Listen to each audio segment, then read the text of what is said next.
everybody. Yes, once again, Michelle's Inspirational Hour. And I hope everybody is having a fantastic day. And thank you so much for being here. So, again, I hope that each episode brings you hope, joy, and a little bit of inspiration in your life.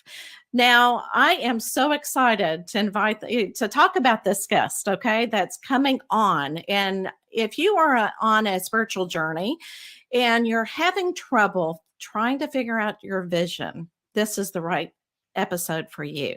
So, first of all, I want to share a scripture that from the Bible that I read from my next guest book. And when I say I read his book, I took four pages, maybe backside, I don't know, of notes. So that's how impactful his book is. So that's why I'm so excited to bring him on. But the scripture reads, write the vision and make it plain on tablets, that he may run who reads it. For the vision is yet for the appointed time, but at the end it will speak, and it will not lie. Through it tarries, wait for it, because it will surely come. It will not tarry. And that's from Habakkuk, the book of Habakkuk, and chapter 2, 2 through 3. So Dr. Vic is an international business success coach, certified pediatric chiropractor, 3 times author, podcaster, and a speaker.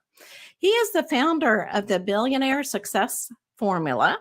This formula is the simple concept that he created from studying quantum physics, neuroscience, universal laws, spirituality, laws of nature and body, limiting beliefs, subconscious programs, reframing one's mindset, and behavioral neurology, and much more. All right, I'm going to bring him on. I'm not going to say any more.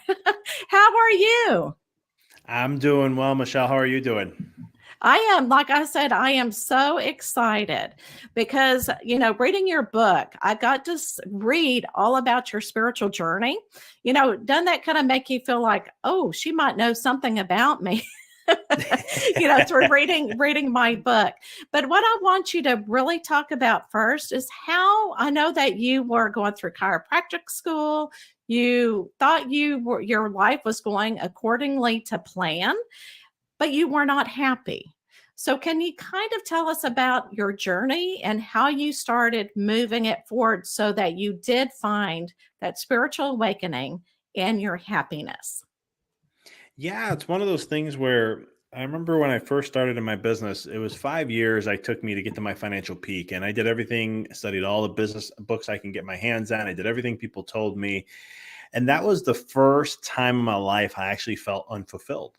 Like, I love being a chiropractor still to this day. I am so passionate about chiropractic, the profession, what it's about. It's one of the most misunderstood professions in the world. Yeah.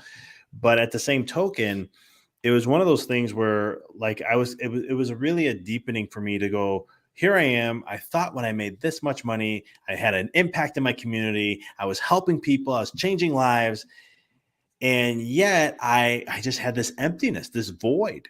And I started to do some deep soul seeking. I even thought about leaving the profession at one point because I was like, this maybe is just not for me. If this is how business is and I need to just constantly be going uphill battles and all this stuff, doesn't seem right. It's not that I'm afraid of hard work. I grew up with physical labor all my life.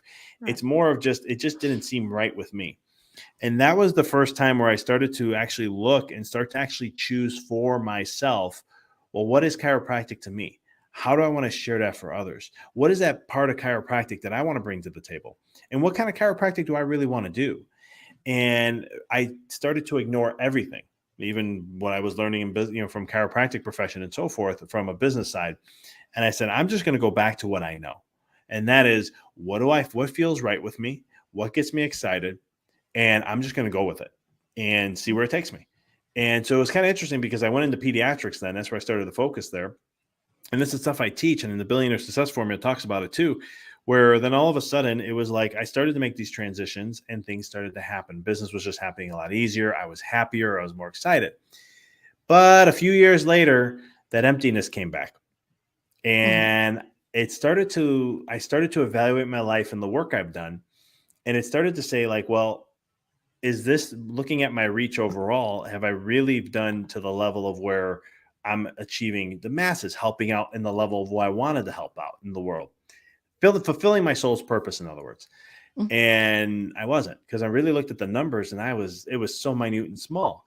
And I was like, I feel like I'm destined for more. I Mhm. don't know what that was at the time, but it was something that I knew that I had to make a shift. So I wasn't going to leave the profession. I was staying as a chiropractor.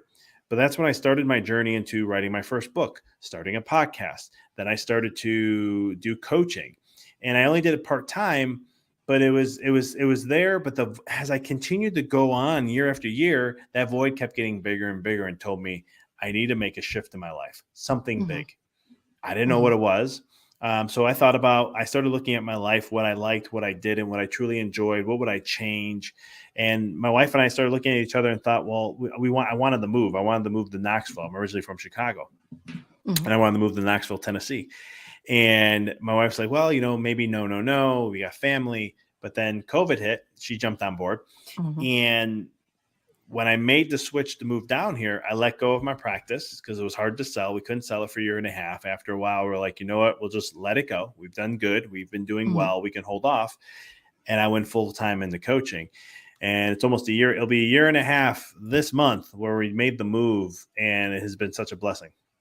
Oh, wow. That is, and what I also found out, like you said, that being a chiropractor, a lot of people don't realize, and I didn't either, that there's a philosophy that you follow. Can you kind of talk about that? Did that kind of help impact also the direction that you were going? Because when you found that being with children was what really fulfilled you, was it from the philosophy that you discovered being a chiropractor, or what was that? Now, the philosophy is what got me to become a chiropractor Oh, I originally, see. Okay. because I was so embedded by it. What got me to go to pediatrics, though, when I was doing the soul seeking, I started to think of my life growing up as a kid. Mhm. And long story short, when I was born bilateral clubfoot, which means if you look at the top of your feet, mine, I could almost see the bottom of my feet looking down because they bend and they twist up. Hmm. I was a sick kid. I was an antibiotic kid. I had ear infections and you name it. I almost died at 4.5 years old with bacterial meningitis. They caught it just in time. Literally, Oh, my wow. cousin was babysitting. I come from a family I have 29 first cousins, so I have a big family. Right. It fits the stereotype of an Italian family. But long Yeah. story short, one of my cousins was watching me one night, and my sister and I started to have febrile seizures, where I just started having a seizure, and the hospital emergency room was literally a block and a half away. She literally just picked me up, didn't know what to do, and just ran me over there. She Hmm. saved my life, in other words. Wow. So I started to look at, I had other things show up. 7 years old, doctors told me I couldn't play any sports in high school because of a hip issue, and I needed a hip replacement at 30. So it's like all these negative things that just kept coming, and there's like all these restrictions. So I know what it did to me emotionally. I know how it affected me in my life. And I just made a point to say, I'm not going to let no kid, I want to have children have hope to understand how they can develop properly, is to maximize them. Start from the beginning, being the best potential of what they can be, and not have any interference in their nervous system, so they can adapt to their environment, so they can thrive and do good at whatever it is that they do. And so that was my mission and purpose behind making that shift. Oh, I love it. Absolutely. And I know as a child, I read that you were very intuitive and that Yes. it was shut down due to belief system. But good for you for picking it back up as you got older. So when did you decide, as a spiritual awakening, how old were you when you decided, you know what, I need to use that intuitiveness side of Yeah. me? I was 24 years old. I'll never forget. I had a friend who told me, she's like, you got energetic, you're energetic. You can connect. You know how to read people. You have this natural thing about you. And she was very spiritual and energetic healing. So she used to challenge me, and she says, I want you to learn how to use your intuition. You don't trust it. That's why you've lost the trust. You don't know how to use it anymore. And so she would challenge me by choosing a number between 1 and 10. And I would have to sit there and just be in a quiet state and just feel what number would come to me. And I had to learn how to tap that in. And I judged myself, and I'd be questioning myself. And then I'd be like, oh, I knew it was that. This came to me, but then I questioned it.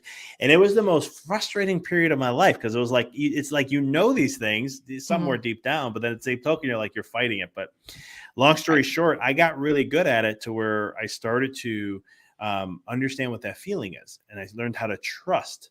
and just trust it, even though it may not be right. I don't feel like it may be right. I put in air quotes, right, Right. at this time. But it was one of those things where I started to learn how to develop it. So I learned it there, and then I started to trust it in other areas of my life.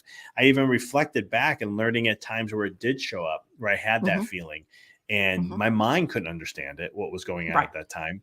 But I trusted it, and it came out to be right, or it came out to be better than what I ever expected.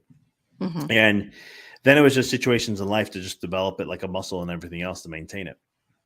Yes, and that is very, very true. But good for you for, getting through those belief systems and kind of changing the way that you accept your spirituality. And that's one thing that I absolutely loved about your book is you brought that in. Okay. So let's go ahead and talk about your billionaire success formula. And I absolutely love the 5 M's of life. And the reason is the one thing that I just loved is the marriage and the relationships that you included in that. Because when people, vision life and they're being told you can manifest what you want, but it doesn't really talk about integrating those relationships into your life. Can you kind of summarize about the 5 M's of life?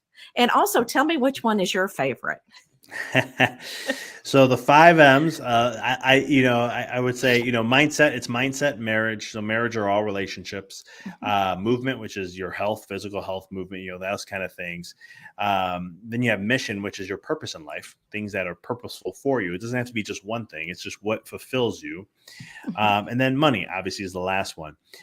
For me, I would have to say marriage is probably the most. I mean, I'm very big on mindset, but I think Right. marriage is, because I really believe relationships are what create more fulfillment in our life. It enriches our life when we have really good relationships, like my relationship with my wife, or my relationship with my Mhm. 9-month-old daughter, or my parents, or my friends. Deepening those relationships has deepened my life in so many ways. And it's one of those things, I would say that would have to be the number one that I try to focus and perfect. I mean, all of them I try to, but that one is a big one. Oh, absolutely. And because I know a lot of people that go, well, I'm going to be changing my beliefs. And, you do talk about your energy shifts. Once you get in alignment with yourself, your energy kind of, aligns itself and it goes up higher. So you're vibrating at a higher level. So a lot of people that I've seen, they tend to go, you know what? I'm no longer vibing with my spouse anymore. So they just kind of cut ties without really looking more deeply into that. So what do you think causes that? Or what Oh, is your thought on it? there could be a plethora of things. I mean, the first thing I always go to is the subconscious mind. What's the programming and conditioning of Mhm. what we were taught what a relationship should be and what it should look like? Second, if we feel a discord, what's that disconnection? What is that showing up? Is it really an incompatible thing that you guys are not compatible, or there's Mhm. something deeper that the mirror effect is happening? That is something that is trying to create awareness for you to try to improve that you have to work on. Because Mhm. life's really a mirror of everything that we see and experience. And so it becomes more of those things of, well, let's look at it and say, well, if this is showing up and you feel this way, why do you feel that way? What's that feeling? What does that remind you of? What is that? Like, let's go into that feeling. A lot of times we feel Mhm. something uncomfortable and we run away from it. We don't want to have anything to do with it. And I always say, no, there's beautifulness in that feeling. It's uncomfortable. It's not fun, trust me. But when you sit with it, you can actually get a lot of good wisdom out of there. There's things that you may Mhm. have a reflection. You may actually think of a time you saw your parents being a certain way. Maybe they didn't have the greatest marriage, reflection to you, and Mhm. you see that, and you don't realize that you're mimicking it, and it's Okay. bringing it up at this time and where you are to show you to either you follow the same path, follow the same constructs and the programs, or you step aside and say, I want to experience something different. I'm going to do something different. So in order to be something different, in order to do something different, I have to be that way first. And Right. so that's usually what I say, because I always believe that, and this is just something, it's more of a belief for me that I've developed, is that life is always working for you. Mhm. It's always there to support you. And for those who don't believe it, just look back at your life at everything. Look, connect the dots. You'll see it always works out for you in some way, shape, or form. Even the most gruesome stuff, Mhm. it's there for a purpose to help you. And so I would say you got to look inside first and really start asking those questions. It can be incompatible. I'm not saying I don't want to rule that out, but I think in Right. society today we jump to that too quick. Yeah. I'm Yeah. incompatible. This doesn't work. We're done. That's the end of it. And you're really missing out on some really valuable and beautiful lessons that can be there, that can help you elevate. But I don't want to rule out and say it isn't that. But I would Right. say go Right. all the things I shared before. Do that first before you go that route. Well, and I totally agree, because if it becomes like your safety, is there, and you need to leave your spouse because you feel fearful of your safety, there's different scenarios with each one. So I agree with you. It just really depends upon the person. And I love how you say that spirituality is not easy. When you have that spiritual awakening, people think, oh, I'm going to know which pathway I'm going to be guided. And it's not that easy when you start awakening from the matrix, because I love how the analogy is with the matrix. Do you want to take the red pill or do you want to take the blue pill? So if you decide to be a spiritual awakened, you may not really like what you see, and you may not like what you have to go through. And so what are your thoughts on that? Oh yeah. I mean, everyone thinks, the new age movement made spirituality all light and airy and Mhm. fun. It should be all these things. And there's, life is contrast, and so I remember at 19 when I first had my own spiritual first awakening of, it was pulling away Mhm. from religions, and Right. just seeing them in a different lens. And not that they're bad, they're there to help people, and they're good in many Yeah. different ways. But for me in my journey, it was something that at first I was like, have I been lied to this whole time? Like I just was like, I couldn't trust. It was just, I went down Right. this deep path of uncomfortableness and questioning things. And because what happens, and the reason why spirituality isn't easy is because you're dismantling your world of what you thought was truth. It's your identity, what we call ego. Mhm. It's what created this comfort for you, the blue pill, in other words. And what ends up happening is when you really spiritually awake, you're going for a deeper truth, not the Mhm. truth of others, only truth of what matters to you. And you're starting to look at your life and see it and go and say, well, what's really real for me and what isn't? What's truth and where's all the safety nets and the comforts are gone. And now you really have to get and step into this different world. In the beginning, it's not fun. Dismantling your world. I've done it a couple times. Spirituality religions was the first time. And it's not a fun experience, but just like anything, as you go through it, there's a beauty on the other side of it, because life is Mhm. contrast. As much as you go into the dark, you will experience that much on the other side of the light, law of polarity. So you're Mhm. going to get there. You're going to have that experience, but it's have to go through this dark stuff to work through, to process through, to break things down. Because you're literally, I always say, it's like a house that had a poor foundation. You can build Mhm. the house any way you want, but that foundation, if it's not corrected, you got to take it down to everything, redo the foundation, and rebuild everything up. And that's literally what you're doing with your life in that process. I absolutely love that. And I know everybody has their own way to find their spiritual awakening. Some people like it through meditation, which my first awakening was with yoga, with meditation.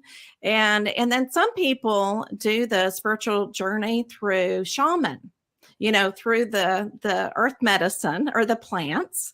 And I think, I feel like any way that you decide for your spiritual awakening, I think your soul is going to tell you which way you need to go. Because a lot of times we're kind of lost on that path because of that ego that you're talking about. But I think that we all need to follow that spiritual journey. And it wasn't this last weekend, but weekend before that, I did have a journey with a shaman with the plant medicine. And there were a lot of people there doing the same thing. And it's almost like, I could describe it as, it's almost like you're having therapy within one day, a lifetime of therapy in one day. And it's almost like you become oneness with the universe, but it's a whole different spiritual awakening. So what are your thoughts on that, people finding their different pathways? I think it's the way it should be. And you got to go by what Hmm. you feel. Because I mean, even with plant medicines, like psychedelics are so popular now and it's so Hmm. common to be talked about. But I always I always warn people, I'm like, you got to just don't do it because you think it's cool or because someone had Right. some great experience and it's a mental thing. Like, oh, this helps. I have depression. They say that helps with that. I want to do it. It Right. has to be a feeling. It has to be a calling. You have to be called to it. Um, I've done 10 years ago this year, actually this month, in 2 days from now is the first time I've done ayahuasca. It was the first time I've ever done anything. And one of the things I felt a calling to do it. In 10 years, I have not felt a calling to do anything again. But it's what I got in that one weekend. It was unbelievable. It did shatter my ego. It did dismantle so many things that I didn't expect. There was a little bit of a naiveness to walking into this because I was all hooked into oh wow, the glorious side of things of what you do, and I kept being wanting to try. So I was like, okay, I'm going to do this. But of course, I got the other side of that. But it was interesting looking back, though. I'm still learning from that one experience. Like I still pick pieces because there's so much. And some people are like, well, you have to do it all the time because like you said, you can get a whole lifetime of something in one day and this and that. And, blah, blah, and everyone will be saying all their opinions. And I always tell them, like, no, it's what works for you. Like, I don't feel like I'm the type of person, and this is just me, what I've learned through psychedelics is that I'm not the type of person that needs really a lot of that stuff. I can get it in other forms. That's what I've just learned over time. But for some of my other people I know, they're like, that is the medicine. It's a ritual for them. It's a ceremony. It's everything. But it's like their way, and then that's what they love doing. And so I tell people, you have to. It's the feeling that comes behind it that really matters the most, because there's infinite ways to find your path. And I think as humans, and especially from an ego perspective and a head left brain dominant type of perspective, we like to say, well, this is the way. This is the only way. This is the path. This is the one thing that works. And it's more of, we should be changing our language to say, this is what has worked for me. Yes. Right, because that's what really just what it is. It's what worked for you. Like, and I've worked. It's one of those. I could talk all day on plant medicine, but it's because it's so fascinating for me. Yeah. Because the plants are here to help us and guide us and help our evolution, and it's the perfect time in the world. That's a whole nother story. To break out of the matrix. But there's many ways. My biggest form for me that I use is meditation, and when I want to go really deep. Kind of like my own like little mini, it's not a psychedelic experience at all, but it takes me to the depths of that. When I do sensory deprivation takes, or floating, in other words, and I'm in a basically have Epsom salt water, and there's like 1,200 pounds of salt in there, Epsom salt. Wow. And my body will just float. And so then my brain has no sensory input after a certain point. And it can turn off, and I can go into some deep places to find interconnection, wisdom, healing, whatever that is that shows up at the time. Wow, that is fascinating. Yeah, and I'm so glad I brought it up because, like you said, it's kind of a calling. Because I was very surprised. I mean, I just whine as strong as I usually get. Yeah, but I had this spiritual calling. I just felt like I needed to go with a shaman and experience a spiritual journey. And I'm so glad I did. But like you said, it's not for everybody. You have to be called. The plant actually calls to you. It's almost like, you hear that inner voice. It's like, oh, okay, darn it. So, but anyway, I'm so glad that I did. Now, the last thing that I want to bring up before the question is that you did talk about that one time you were meditating and your grandfather came across and you connected with him. And so can you kind of talk about what he said to you that really made a huge impact in your life? There's so many times he comes across. It's funny. I have an intuitive coach, and he is I remember when I had a couple meetings, and she was connecting with my guides and everything. And I kept saying in the back of my mind, like, why is my grandfather not coming through? He is such a loud, boisterous little Italian man. He loves to be the forefront of when I connect. And then all of a sudden, she's like, there is this person. I don't know who it is. It's like your grandfather, your great grandfather. He keeps coming through, and he's like trying to lead the way. And after she shared the message, I looked and I go, that's my grandfather. And she goes, oh, he's nodding. It is your grandfather. I'm like, oh, I'm surprised it took him this long to come through. She's like, he wanted to gracefully bring his presence in. But anywho, one of the biggest messages, I connect with him all the time now, which is fun. But it's one of the things where there was a message he shared with me. One of the most profound ones has been when he was a very successful man at a very young age. He came from nothing, from Italy, came over, he started a restaurant. He had a little help to get him going, and he made it a gold mine. And he retired at like 45 years old. He went back to work at 61. I remember there was a time in my business where I was stressing a lot, and I was getting very stressed out in my head. and I went to meditate, and he came through, and he was showing me energetically in the feelings of what he felt at that time. And then he was showing me his mistakes, and he's like, they're not mistakes. I learned what I needed to learn. He goes, but I don't want you to do the same thing. And so he would start to show me, again, this is an energetic thing of where like how he thought and how he would overwhelm. And then he would show me, look how I was worrying about nothing. So the lesson was on fear and worrying about what your future is going to be. And he was like, I wish I was able, he would say this. He was like, not that he wished he couldn't, because he's like, I learned my lessons. This is why it happened. But he was like, but this is something that you're doing the same thing. You don't need to. Look at what happened in my life. Use me as an example and learn from me. And then also, and all these other things. And to me, I remember I was crying at the end of this, because it was like, it was such a beautiful experience where it's not words that are coming through. It's the energy that he was sharing. And I can like, literally, I was like, it's almost like I was in his head at that time, going back in time, space, and like really walking through with him what he was like, kind of like showing me himself. And and again, no words are being exchanged, but it's the energy that's bringing the words to it. It's so cool how this works. And, it was really, it took a lot of pressure off me to where I was like, okay, I can let go. Why am I worrying? Everything I worried about hasn't showed up anyhow. So why not? Why fall through the same family trap? Because he was showing me how it was ancestrally, and he was just walking me through the whole thing. So it's like I said, it's like an ayahuasca experience. All this information, all at once flying all at me. And then it's like, I have to decipher it as I go exactly. Through. And but I mean, what a gift from your grandfather. What a wonderful gift. I think that I love it.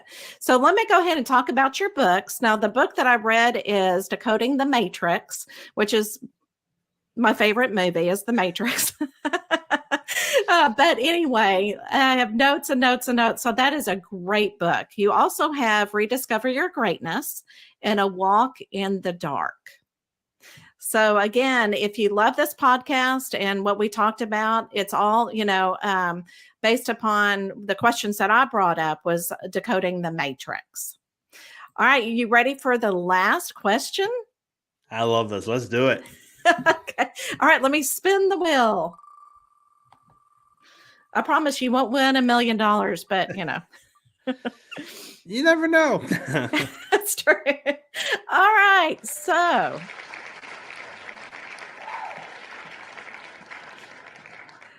if you created a bucket list, what is maybe the top number one thing that you feel like you need to experience on that bucket list? Oh, there's a lot on this bucket list. I'm just gonna go with the first thought that's coming to mind right now, because when I saw bucket list, I'm like, Spain. That's where I want to go and take my family and just enjoy. We've been wanting to go on and off for the last 5 years, and we kept putting it off, or something came. We were ready to plan, and something came off. But I love good food. I love good culture. It would just to be able to. It's not just Spain though. I would love to just explore, actually travel like around the world, take a whole year off, and just travel. A bunch of things. So I guess that's one. I mean, there's multiple bucket lists in there, but I would say to travel around, take off a year with my family, and then we just head east and we just go until we come back to where we are. I love it. And learn it. And I'm sure knowing you, or, learning you from your book, you'd want to experience and learn from the other cultures too, and all the people. And then you would have to write a book on that. I mean, I think we learn more about the humanness of things is when we learn from other cultures, because it's a whole different way of doing something. Right. Well, Dr. Vic, is there anything that we did not talk about that you want to make sure that you get a plug in, or anything else? Just one thing I like to always share is that, we've learned we have to control our worlds. And the beauty of life is when we let go and trust in a higher power. I'm not saying a religious God or something. Trust in yourself. Trust in something, but trust in that all things are always working out, and that you are the creator and the author, the producer of your life.